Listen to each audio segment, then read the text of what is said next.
As a kid I'd roam the streets without a worry in mind. Segregation was a mystery and my friendships were blind. But it seems all has changed as we grow up in time. Our ability to love everyone has all been left behind. It's a shame the hatred of a kind is how the wars begin. People only want to chill with their very own kin. Feeble-minded individual judging the color of skin. Colorblind folks see no difference, guess that's a win-win. I'm being serious, going out on a lyrical whim, flushing every bit of hatred that you seem to find within. We wouldn't see the need to send our youth to die overseas.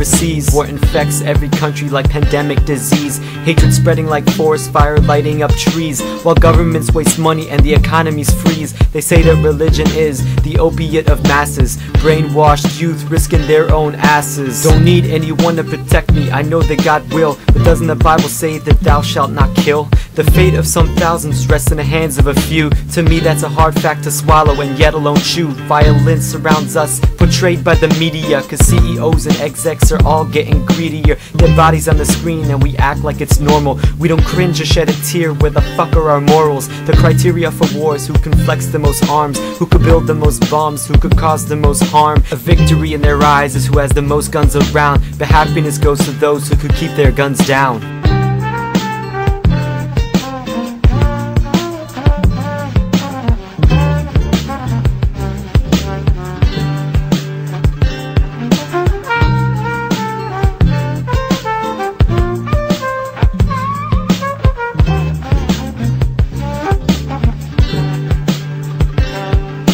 See, I got this friend who went and joined the forces. Didn't have the means to keep paying for his courses. He feels his only option is enlisting for the war, except he doesn't even realize what he's fighting for.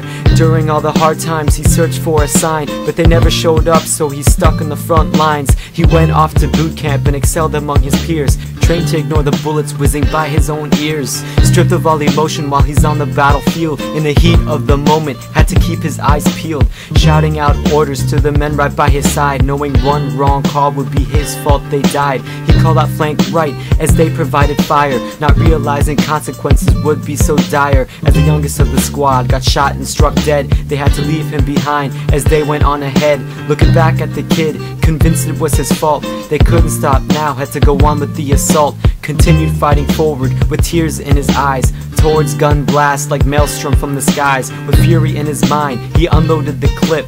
Clouded by his guilt, he shot straight from the hip. His perception of war was not at all what it seems, for in the silence of the night he could only hear screams, and behind closed eyes he could only see destruction, and every casualty became a mental obstruction.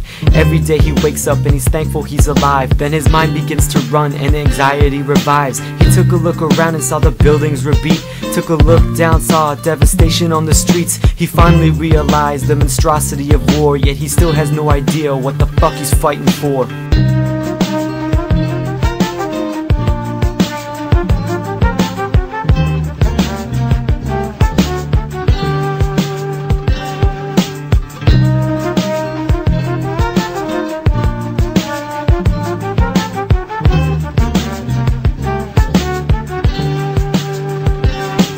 He couldn't believe that his friend had just passed so suddenly, it just happened so fast. He sat and he cried and he thought for so long, what the hell happened? Where did it all go wrong?